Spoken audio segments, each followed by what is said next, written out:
All right, today we are cracking open a game design document for a concept that takes one of the most iconic arcade games ever and completely flips it on its head. I mean, literally turns it inside out. We're going to be looking at BRICKTHRU. So, let's just start with this one wild question, because it really gets to the heart of this whole thing. What if you took the simple act of bouncing a ball off some bricks, but then you mash that up with the brain-twisting puzzles of a Rubik's Cube, and then, just for fun, you wrap the whole thing in the rules of theoretical physics? Yeah. That's the crazy idea we're jumping into today. Okay, so first up, let's dig into the first big foundational idea. It all starts by taking that classic flat game board and folding it into a whole new dimension. Just try to picture this. Instead of one single wall of bricks in front of you, you've got 6 of them. Top, bottom, front, back, left, right. Every single side is an active playfield. Your ball can just glide seamlessly from one face to the one right next to it. That means you've got to be thinking in 3 dimensions constantly just to keep your eye on the ball. And you can really see the game's DNA right here. It's got the classic paddle and ball action from Breakout, for sure. But then it pulls in the spatial puzzles of Portal, the kind of weird, mind-bending geometry of a game like Chamber, and of course, the strategic twists and turns of a Rubik's Cube. It's this amazing cocktail of ideas. But this is where things get really interesting. See, this cube isn't just a solid object you're playing on the surface of. It has 2 sides, an inside and an outside. Now, to really get this, we have to talk about a quick concept from topology. It's called antipodal pairing. The easiest way to think about it is like the North Pole and the South Pole on a globe, right? They're directly opposite each other. Well, in BRICKTHRU, every single point on the outside of the cube has a matching, connected point on the inside.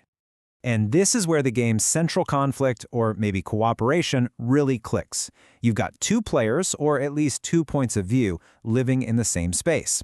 The outside player, the OV, is on the exterior, like you'd expect. But the inside player, the IV, is on the interior surface, looking out. And they can either be working against each other or trying to work together. You know, this whole massive concept was apparently sparked by this one simple question from the designer, Mac Mayo. What if the paddle could flip to the inside of the playfield? And just like that, it stops being just a game and starts being an exploration of perspective.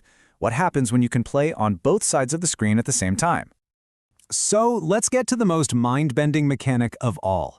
How do these 2 sides, the inside and the outside, actually connect? Because it's not just a concept, it's a core piece of how you play the game.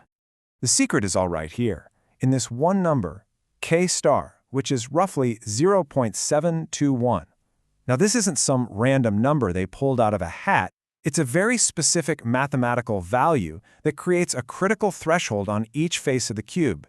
It's basically a boundary line where the normal rules of physics just break down.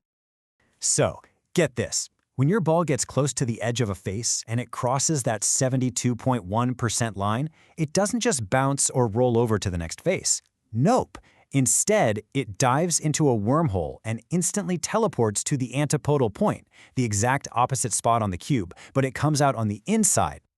So let's break that down, because it's a lot. First, your ball approaches a seam near the edge. Second, it crosses that magic K-star threshold. Third, its entire orientation flips from outside to inside or vice versa. And finally, fourth, the ball pops out at the exact opposite position. You can literally shoot the ball through the game board to hit your targets. It's wild! So what does all this mean? Well, the crucial point here is that with all these crazy mechanics in play, BRICKTHRU becomes way less about just having fast reflexes and way more about deep, strategic, spatial thinking. And then there's the other huge layer to the strategy. You can actually rotate the cube's faces just like you would a real Rubik's Cube. This doesn't just scramble the bricks around. It forces you to calculate where your ball is going to go in a constantly shifting arena. You might rotate a face to line up the perfect shot or to move a wormhole path exactly where you need it. And the strategy goes even deeper when you start looking at the special bricks. I mean, you've got your normal bricks, your armored bricks, sure, but then you have things like quantum bricks, which exist on both the inside and the outside at the same time. Think about that. And wormhole bricks, which when you hit them create a permanent tunnel, totally changing the layout of the playfield. Okay, so we've got all these wild, separate mechanics. Let's see how they all come together to create what's actually a surprisingly diverse way to play, all built on this one core concept. The design lets you play in a bunch of different ways. You can play a solo mode, which is kind of like a classic arcade game. There's a puzzle mode, where you not only have to clear the bricks, but also solve the cube itself. Then you've got competitive, where the inside player is actively trying to sabotage the outside player. Or you can play cooperatively, where you both have to work together across dimensions to solve puzzles. And this is why a design like this is just so cool and so exciting. It isn't just another version of an old game, it's an interactive model that literally teaches you to think differently, about space, about perspective, and about how to solve problems. It's basically an educational tool disguised as a super fun arcade game. So that kind of leaves us with one last thought to chew on. This whole game is built on this idea of looking at a problem from two opposite sides at the same time to find a solution. So the question is, where else, in science and art and our own lives, could applying that same kind of antipodal thinking help us break through our own impossible walls?